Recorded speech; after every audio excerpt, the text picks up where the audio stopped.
Where are those little monsters? Little porkers, where are you? There's a trail going to the shade. Where are you guys? Uh-huh. Come out here and see me. Come on, let's go. How are you guys doing? You're looking good. You are. No, don't be rowdy.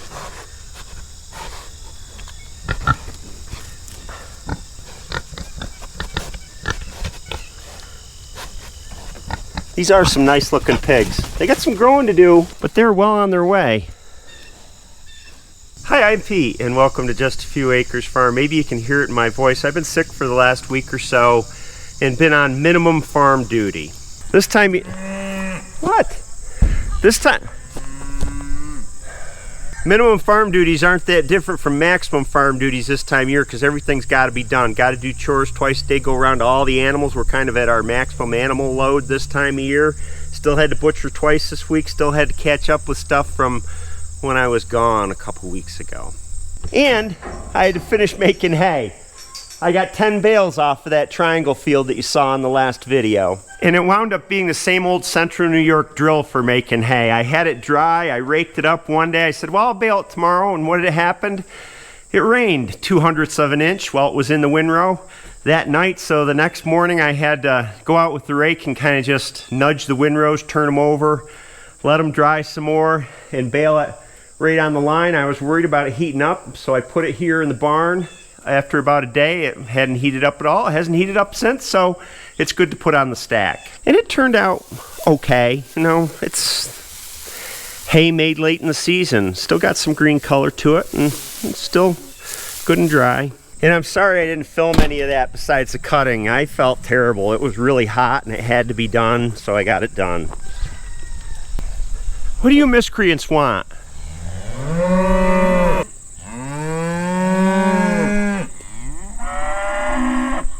Step one, close up their old pasture while they yell at me. Come on, what are you waiting for? Let's go. Yeah?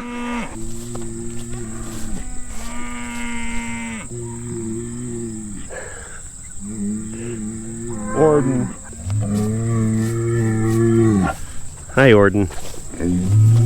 Oh my gosh. Come on. We're going down to the bottom field. Leaves in the woods are just getting that first tinge of frost as sumac turning here, but you can see it on the maples too. We haven't had a frost. In fact, it's been really hot, so it must just be the time of year. Actually, no, that's box elder. Those are seed pods that are brown on there, I think. That maple's not burnt. I stand corrected. It's an oak. Well, I've been standing here waiting for you for an hour. Let's go. Come on. Let's go. We're coming all the way down here. They're just standing there looking at me. Maybe I need to show them the goal.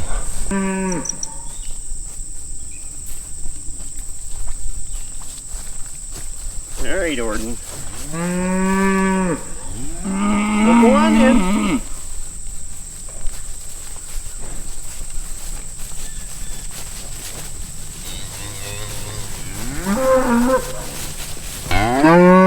Let's go, Patty. Fan out and see what's good. Lots of legumes in this pasture, clover and alfalfa. Mostly alfalfa at this time of year.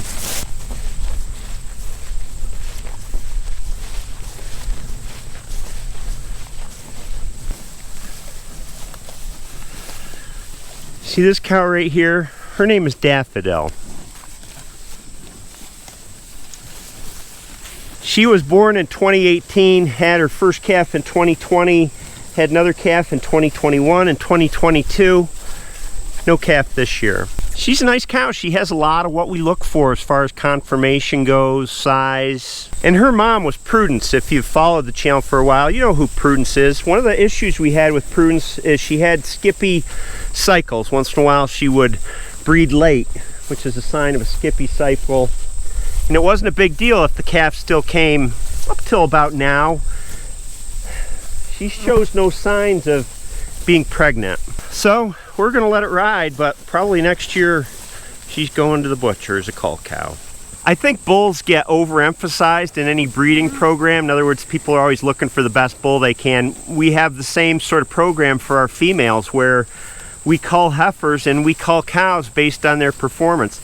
Not having a calf one year is sometimes excusable, but when you look at genetic history of her mom and see that that may be a trait, it's not a trait we want in our herd. So bulls are only half the equation, of course, and the kind of heifers that we look for and keep is all based on conformation, which is, well, you can look it up. It's a whole set of criteria on the animal's frame and build and how they hold themselves, as well as their genetic history. Now they're going to settle down and eat. Of course, these parameters that I've just given, what we do, is completely dependent on your herd situation. If you're looking to grow your herd, expand your numbers, you're going to want to keep all the heifers that are at least decent. But when you're in stable herd numbers like we are, it makes sense to select for the best breeding stock. Now, we can get more out of selling a heifer by the cut at the farmer's market than we can selling her on the hoof. So that's the way the heifers go.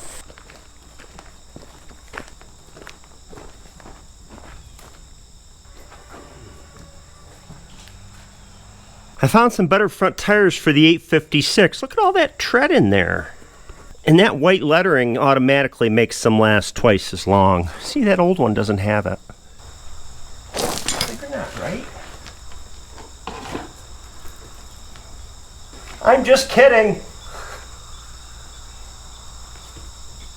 Of course I'm just kidding.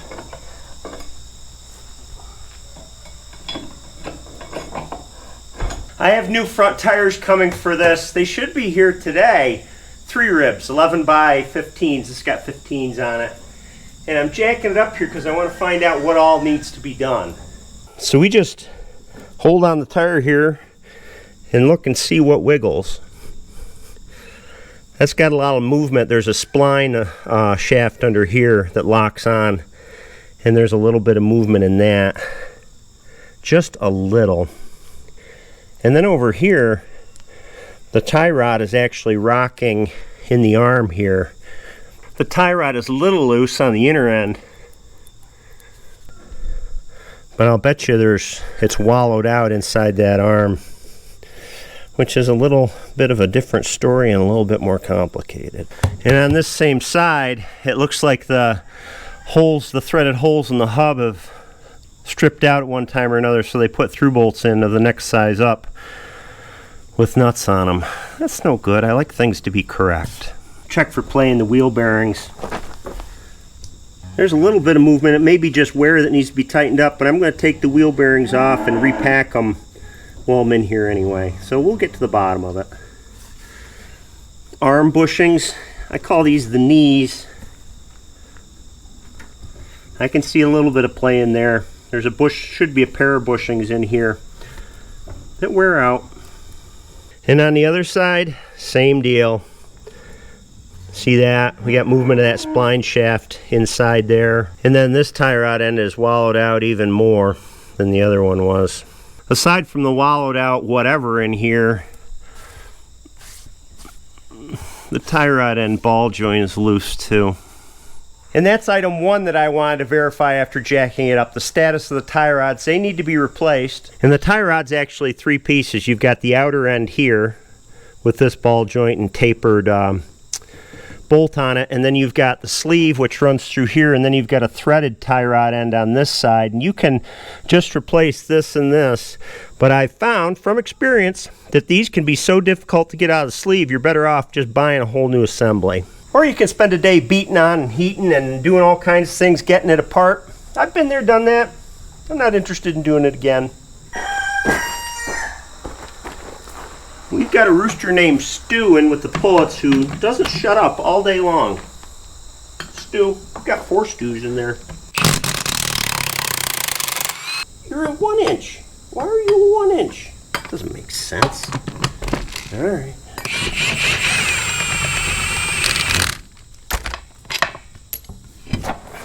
And now I know what I need to know about this side, having taken the wheel off. These are 9/16 inch fine bolts Yeah, it got worn. It must have loosened up at some time or another. Some of them got some thread left on them, but it's not very good thread. This is a bolt from the other side that I took out of the other one that's still good, and it is also a 9/16 inch bolt, strangely with a 13/16 inch head, and it's the same deal. They just put these longer bolts in here and then put lock nuts on the other side to deal with it. So seeing as how these aren't worn that bad, you can still see thread in all the holes. I'm going to put helicoil in to fix these, so I'll put a 9/16 inch fine helicoil in each of these. Drill them out, tap them, put the helicoil in, and then I can go back to the original bolts.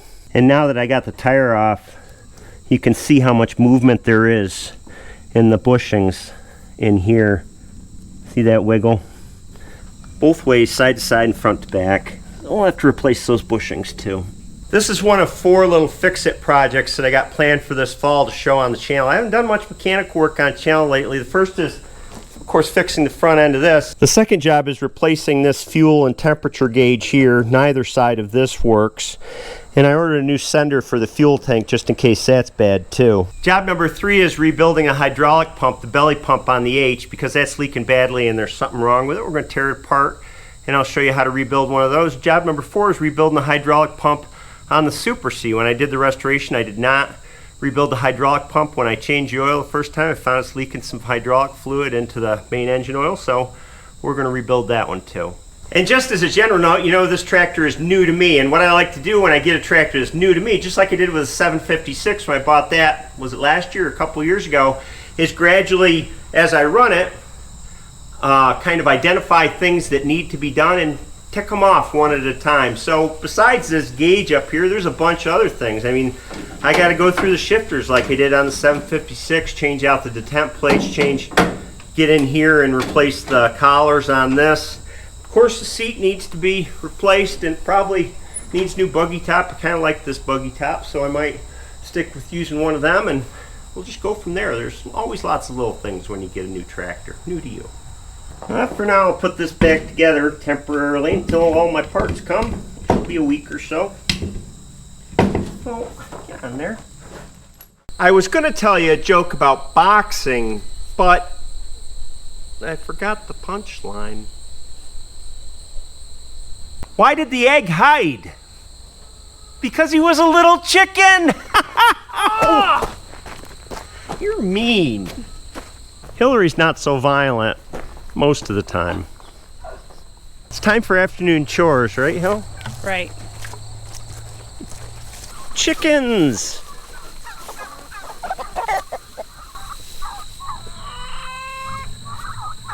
And turkeys.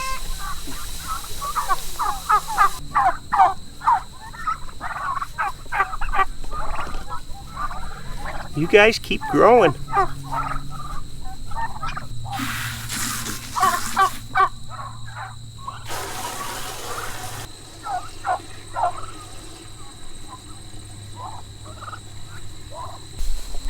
Alright, girls, here you go.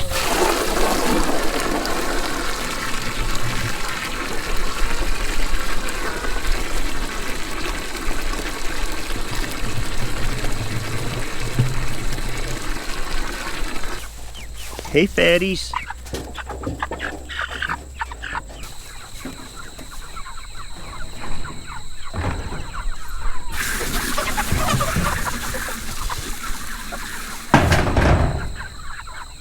I got a little wet there.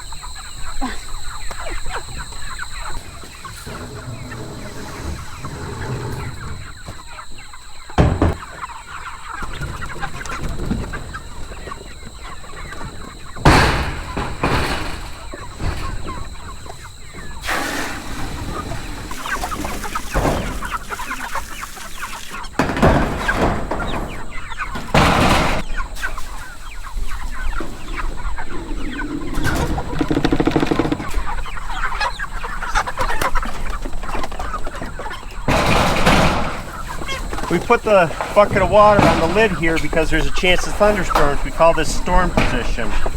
Weights the lid down so it doesn't blow off. Simple.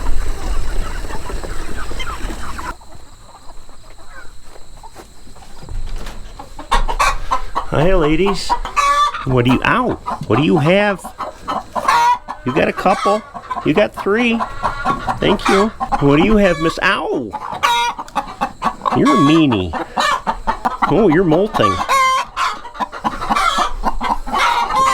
What have you got? Everybody's pecking today.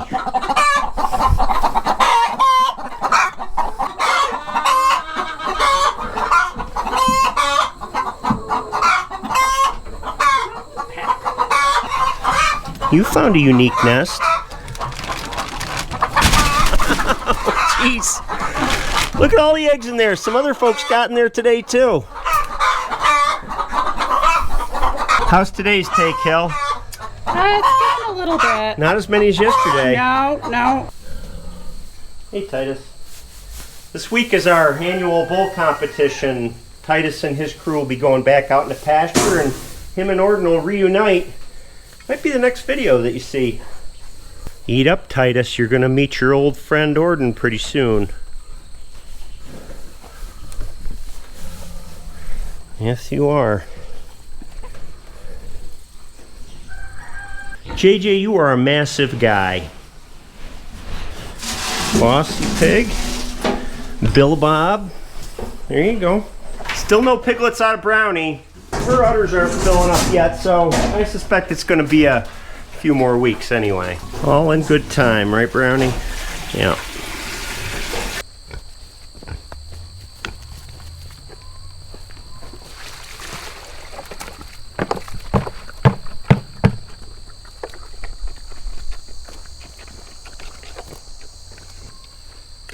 Look at those hams.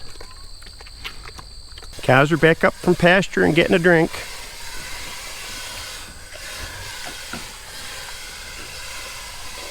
Look what just rolled up the driveway. These are Carlisle Farm Specialists. They'll look very nice on there. That's it. That's all. Animals are taken care of for the day. I'm going in to rest. It may be Sunday in your world, but in my world, it's Friday afternoon. I got to go sell at market all day tomorrow. I hope you have a great day, and I'll see you next time.